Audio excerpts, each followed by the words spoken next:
जब स्व संवेदन होता है तब ये आत्मा की प्रतीति हो जाती है। एक तो सदा काल स्व संवेदन चलता है, वह स्व संवेदन सामान्य है, और एक स्व सन्मुख संवेदन होता है। क्या ख्याल में है? तो स्व संवेदन माने निरंतर ज्ञान में ज्ञान का ही वेदन बरतता है, वो सामान्य। और दूसरा स्व संवेदन स्व सन्मुख होकर जो संवेदन होता है वो है स्व संवेदन। और इसी को दूसरा नाम दे तो ये दोनों शुद्धोपयोग हैं। एक तो जो स्व संवेदन सामान्य है वो सामान्यपने शुद्धोपयोग है, और दूसरा स्व सन्मुख संवेदन है, वह संवेदन अशुद्धोपयोग के अभाव रूप शुद्धोपयोग मोक्ष मार्ग रूप है। एक स्वभाव रूप है, एक मोक्ष मार्ग रूप। दो प्रकार का उपयोग या दो प्रकार का स्वसंवेदन। यहाँ भी जैसे न चार के कथन में जानने की क्रिया रूप लिखा होने से स्पष्ट ही है कि केवल ज्ञान स्वभाव व्यक्त है और सभी जीवों में व्यक्त है, क्योंकि सभी जीवों में जानन क्रिया है। जानन क्रिया के बिना कोई जीव नहीं है, इसलिए सभी जीव के केवल ज्ञान व्यक्त है। देखो जय धवल भाग 1 पृष्ठ 44, इसमें पहला अधिकार का नाम है केवल राण सिद्धि। का ख्याल में जैसे धवल के पहले अधिकार का नाम है मंगल निरूपण, उसी प्रकार जय धवल के पहले अधिकार का नाम है केवल राण सिद्धि। और इन दोनों धवल जय धवल के पहले अधिकारों में जीव के केवल ज्ञान स्वभाव स्वभाव की सिद्धि की है। आचार्य वीर सेन स्वामी। यहाँ एक वाक्य है केवल राणम सस्य संसवेड़ पच्चखेड़ निब्बाहेड़ बलम भादो।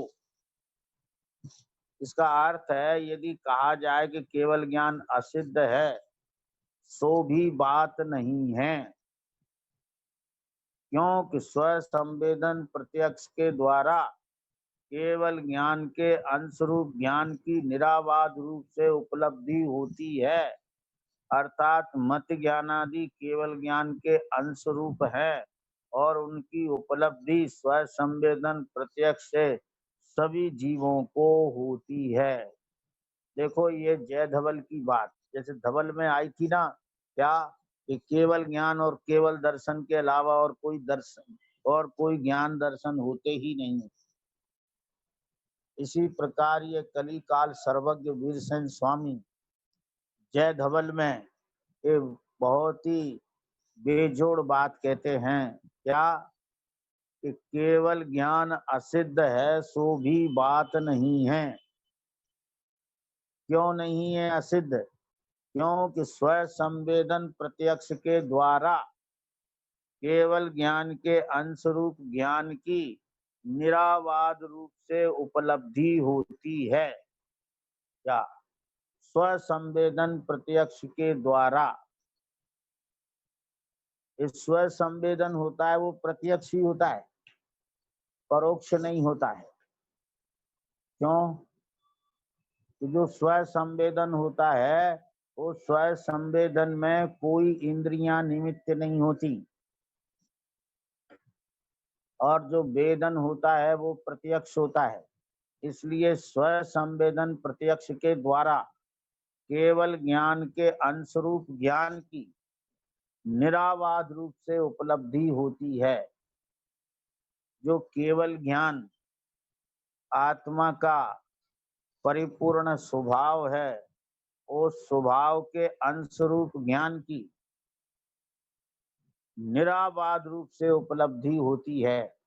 देखो ये अपना जो व्यक्त ज्ञान है ये केवल ज्ञान का अंश दो प्रकार से है। क्या समझना है? दो प्रकार से कैसे? एक तो केवल ज्ञान शक्ति में से प्रकट हुआ अंश है, और शक्ति तो पूरी है, उस शक्ति में से ये अंश प्रकट हो रहा है, तो ये केवल ज्ञान का अंश है। ठीक ऐसे और केवल ज्ञान का अंश कैसे है कि ये केवल ज्ञान की परिपूर्णता प्रकट होगी, उसका भी ये अंश है। जैसे पूर्णमासी के चंद्रमा की तरह दौज का चंद्रमा अंश है, उसी प्रकार ये वो सर्वज्ञता रूप केवल ज्ञान का अंश है। और इधर केवल ज्ञान शक्ति में से प्रकट हो रहा है, इसलिए केवल ज्ञान शक्ति का भी अंश है और सर्वज्ञता रूप केवल ज्ञान का भी अंश है। ऐसे दो प्रकार से ये केवल ज्ञान का अंश है। इस ज्ञान की निरावाद रूप से सिद्धि होती है। अर्थात कैसे?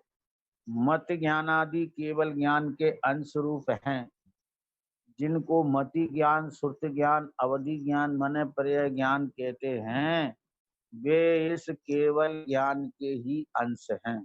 क्या समझ?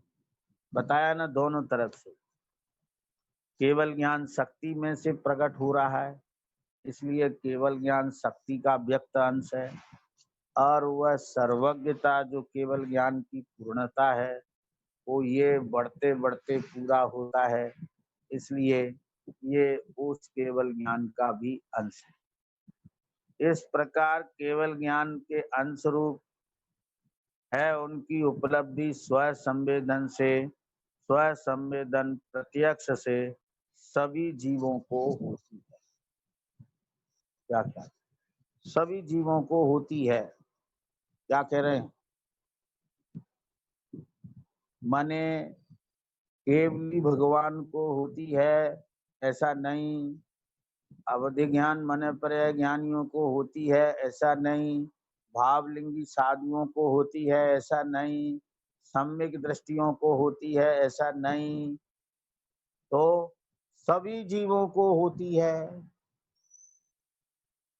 सभी जीव का मतलब क्या हुआ? निगोद से लेकर सिद्ध पर्यंत जितने भी जीव हैं, उन सभी जीवों को स्व संवेदन प्रत्यक्ष से सभी को होती है। प्रत्यक्ष से क्यों? कि ये केवल ज्ञान का अंश सभी के प्रकट है और सभी के वेदन में है, अनुभव में है, और उसमें कोई भी इंद्रियां निमित्त नहीं है। मिथ्या दृष्टि के भी वेदन में ये केवल ज्ञान का अंश है, और वह ज्ञान के अनुभव में कोई इंद्रियां निमित्त नहीं होती। मिथ्या दृष्टि को भी, सम्यक दृष्टि को नहीं, मिथ्या दृष्टि को भी निमित्त नहीं होती, सबके अनुभव में है। ये स्व संवेदन से प्रत्यक्ष है। क्या समझ? बस अंतर यही है कि उसके स्व सन्मुखता नहीं है।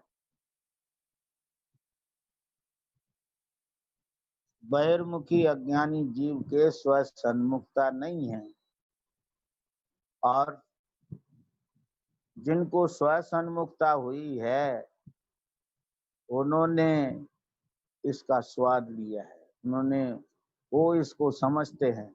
वे अज्ञानी इस बात को समझते नहीं हैं, पर उनके भी है, उनके भी वेदन में है, पर वे इस बात को समझते नहीं हैं।